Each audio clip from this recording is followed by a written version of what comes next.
Assalamualaikum warahmatullahi wabarakatuh. Perkenalkan, nama saya Raden Imron Rosadi, salah satu peserta Latsar CPNS Polri tahun 2021. Saya akan menjelaskan resume yang telah saya buat, yaitu tentang manajemen ASN. Sebelum kita mengetahui apa itu manajemen ASN, mari kita ketahui terlebih dahulu apa itu manajemen. Manajemen adalah perencanaan, organisasi, koordinasi, dan kontrol suatu sumber daya agar memperoleh hasil yang efektif dan efisien. Kemudian apa itu manajemen ASN?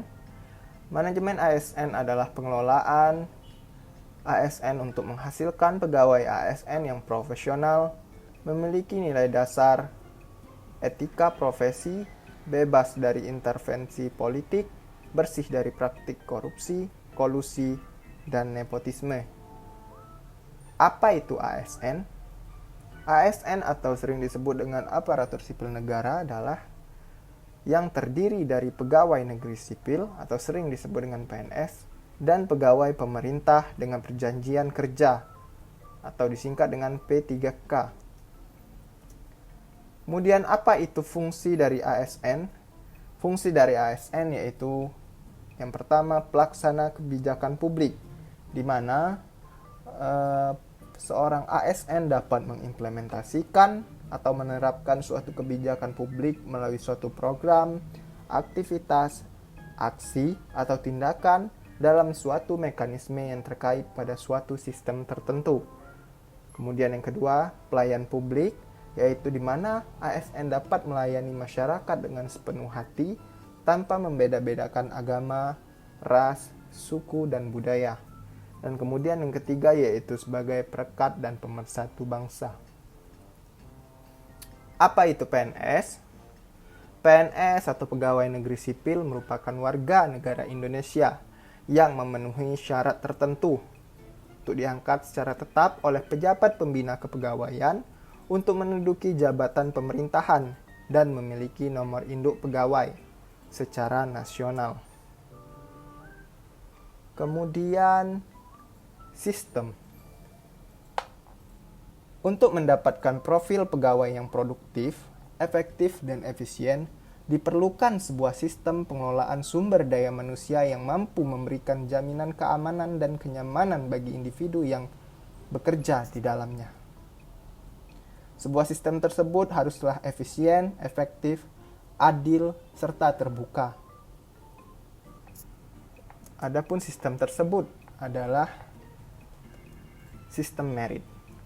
Sistem merit adalah kebijakan dan manajemen ASN yang berdasarkan pada kualifikasi, kompetensi, dan kinerja secara adil.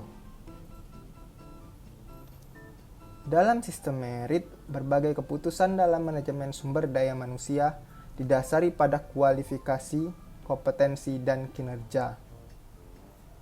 Kemudian, manajemen PNS pada instansi pusat dilaksanakan oleh pemerintah pusat, sedangkan pada instansi daerah, manajemen dilakukan oleh pemerintah daerah. Apa-apa saja ruang lingkup dari manajemen PNS? Yang pertama yaitu penyusunan dan penetapan kebutuhan, di mana setiap instansi pemerintahan wajib menyusun dan menetapkan kebutuhan jumlah dan jenis jabatan PNS berdasarkan analisis jabatan dan analisis beban kerja. Kemudian yang kedua yaitu pengadaan. Pengadaan terdiri dari perencanaan, di mana panitia seleksi nasional dan instansi pengadaan PNS menyusun dan menetapkan perencanaan pengadaan PNS. Kemudian pengumuman lowongan, pelamaran, seleksi dan pengumuman hasil, pengangkatan CPNS dan masa percobaan. Pada pengangkatan calon PNS dan masa percobaan, CPNS tersebut wajib menjalani masa prajabatan yang merupakan masa percobaan selama 1 tahun. Masa prajabatan tersebut dilakukan melalui proses pendidikan dan latihan. Kemudian yang ketujuh adalah pengangkatan menjadi seorang PNS. Kemudian ruang lingkup yang ketiga yaitu ada namanya pangkat dan jabatan, di mana PNS diangkat dalam pangkat dan jabatan tertentu pada instansi pemerintahan. Jabatan PNS terdiri dari jabatan administratif, jabatan fungsional, dan jabatan pimpinan tinggi. Kemudian ada yang namanya pengembangan karir. Pada pengembangan karir ini, PNS akan diberikan kejelasan dan kepastian karir. Diseimbangkan pengembangan karirnya dengan kebutuhan instansi.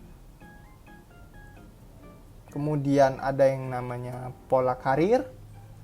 Kemudian promosi, di mana promosi ini merupakan bentuk pola karir yang dapat berbentuk vertikal atau diagonal. Promosi tersebut dilakukan berdasarkan perbandingan objektif. Kemudian ada yang namanya mutasi. Setiap PNS dapat dimutasi tugas lokasi dalam satu instansi pusat atau antar instansi pusat atau antar instansi daerah atau antar instansi pusat dan instansi daerah. Kemudian yang selanjutnya ada penilaian kinerja. Tujuan dari penilaian kinerja yaitu untuk menjamin suatu objektivitas pembinaan PNS yang didasarkan sistem prestasi dan sistem karir. Kemudian selanjutnya ada penggajian dan tunjangan.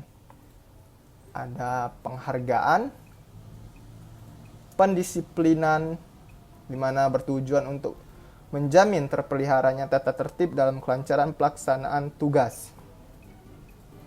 Kemudian jaminan pensiun dan hari tua, serta perlindungan, di mana pemerintah wajib memberikan perlindungan kepada PNS dalam bentuk jaminan kesehatan, jaminan kecelakaan, jaminan kematian, dan bantuan hukum.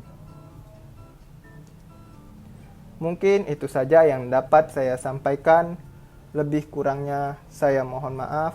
Saya akhiri dengan Assalamualaikum warahmatullahi wabarakatuh.